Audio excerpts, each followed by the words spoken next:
Visualizing data. When we think of data visualization, the first thing that pops into our mind is the basic bar graph or pie chart. Though these basic graphs may appear simple, they provide a common baseline for many data graphics. After all, data visualization is not about using advanced charts, it's about getting your message across quickly and accurately. The simpler the chart, the easier it is for people to quickly understand your presented data. Let's take a look at 5 of the most common graphs. We'll understand how they are used and learn a few do's and don'ts when making them. Let's start with the classic column graph. This graph is a popular choice when showing a comparison of items. It's also used to track data sets over time.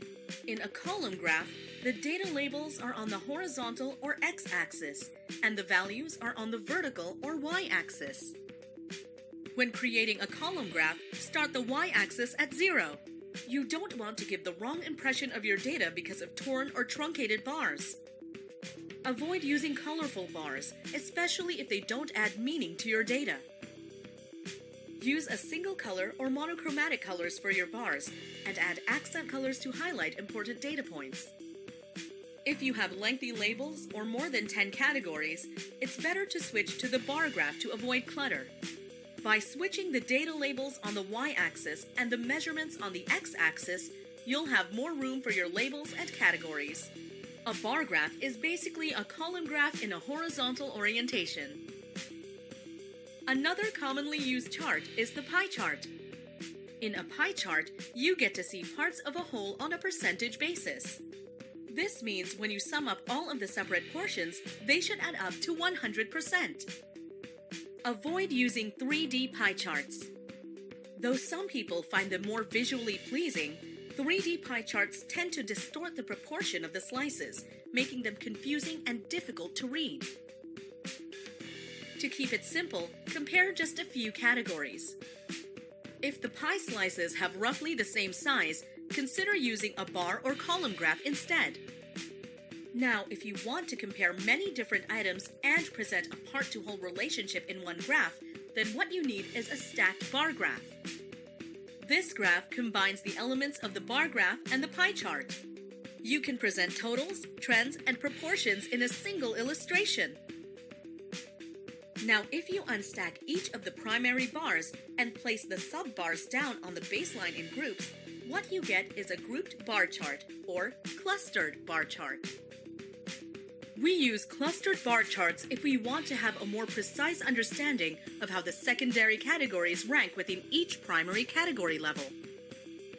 Another common graph is the histogram. Histograms are sometimes confused with column charts, but one obvious difference between the two is the gaps in between bars. The bars in a histogram are typically placed without any gaps to emphasize a continuous nature, while bars in column charts usually have some space to show they are different entities or categories. Histograms depict frequency values. The x-axis of a histogram lists the bins or intervals of the variable, and the y-axis is the frequency, so each bar represents the frequency of that bin. Last on our list is the line graph. A line graph is designed to reveal trends, progress, or changes over time. It works best when your data set is continuous.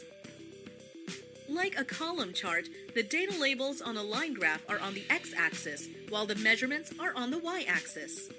When making a line graph, use solid lines and label your axis clearly.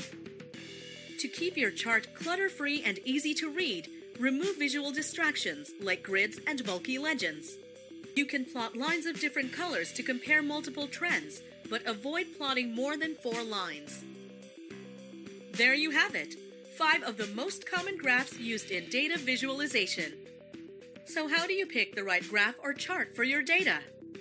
Know your purpose and find the graph that will best represent it. For example, if you want to compare items or show differences over time, consider using a bar graph or a line graph. If you want to display parts of a whole over time, you may choose between a pie chart or a stacked graph. Or if you want to show how variables are distributed over time, a histogram is your best option. And that's all for now. In this video, we discussed the 5 common graphs and some plotting do's and don'ts. Now that you have a good grasp of the common graphs, let's get ready to plot with Python.